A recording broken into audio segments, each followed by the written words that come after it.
All right, I just finished making that little mug with the handle, and it was okay. It wasn't great.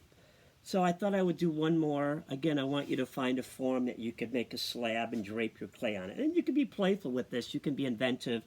It doesn't have to be something conventional like I'm making. So what I'm going to do is I've got a bowl here. I'm going to put the clay in here. Now I'm going to cut out a disc and I'm going to use a bigger bowl for that. So when I drape my disc in here, it'll come up a little bit and I can play with the edge and do something fun with the edge. So I'll take this larger bowl. I've threw out a slab of clay, or actually my homemade clay, and I'm going to put this bowl on here. I'm then going to use this as a template and cut a disc out like that. Put this on the side. There we go, a nice round piece. And then I'm going to take this. It'd be good if I could get this to stick in there or to stick on it, but I'm going to pick this up. This is going to be the tricky part. I don't want this to stretch out too much. There we go. I'm going to tap this down like that. Help it in there a little bit. If your clay, when you're rolling out your clay, if it's sticking to stuff, put a very thin coat of oil on whatever it's sticking to, and that should help. There we go. Oop, it's drooping in more on one side than the other. That's not what I wanted. So, let's try that. Let's see if I can't get that to center a little better.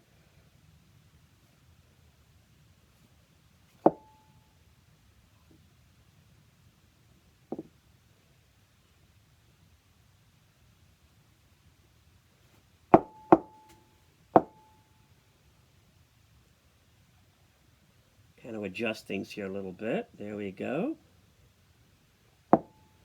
And what I thought would be fun with this is to kind of do something with the rim. So in other words, this has a nice bowl shape to it, but the rim is a little unfinished looking. So we can do that in a couple different ways. There we go. Now we're getting it to fit.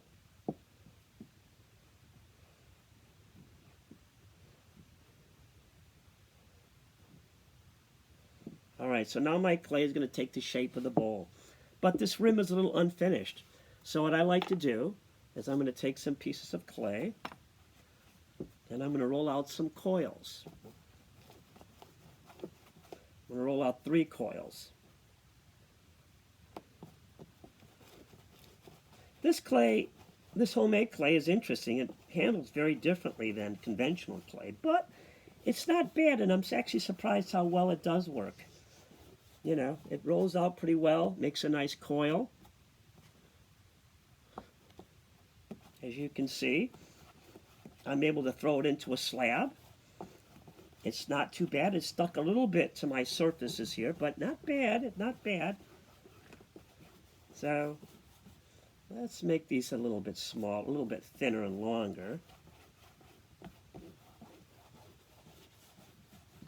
This is probably something they do in baking as well, but we're doing it here as a ceramic project. So there's one coil. I want to make the coil long enough so it goes all the way around the top of the bowl. And you'll see why I want to do that in a moment. Get this out of the way. So next week, as I said earlier in the other video, we're going to be back in the classroom, or at least working with conventional clay. Those of you who are working remotely, come in and get some clay and a toolkit. Those of you who are going to work in the classroom, and I think I'm just going to divide the class in half, obviously. We'll see how that works. And half you come in and half you will be working remotely. All right, now I'm going to take my 3 coils. I'm going to roll them, or you could braid them together. I'm just going to roll these together, starting at one end like this, and roll them like so. All right, so I have a nice kind of cool rolled coil effect. See how that works? Look at that. It's really kind of cool. Oops. And I'm going to attach this. Before I do that, I'm going to add a little water to the top of this so my coil sticks. Just a little bit. I find this stuff does stick to itself pretty well. And again, I'm going to leave it in the bowl. So what's going to happen is this will all harden in here, and then I can pop it out later on. But see, that coil really makes the top of my little bowl here, gives it a much more finished look. This is nice.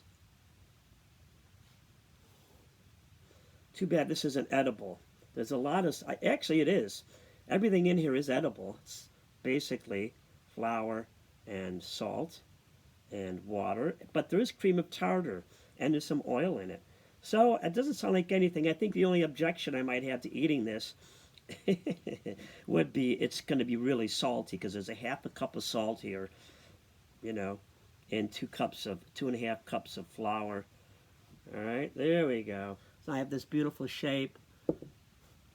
Cool. And then when this hardens, I can pop it out of here. Now what I should have done, and it may not be a problem or it may be a problem, is I should have added a thin coat of oil to the inside of the bowl. And that would be my insurance that it's going to come away. That's going to pull away off the bowl later on. Because actually, not having done this before with this type of clay, with this type of process, I can only guess that it's going to come out. But, you know, I would have done that if I thought of it. But there you go. So if you're going to use a form like this, put a very thin coat of oil in there. That'll make sure your clay comes away from it very easily. And the other project, of course, I just use a thin sleeve of newspaper in the can, and that was the way that the clay released from the can that I used. Okay, there. So try this out. Have some fun.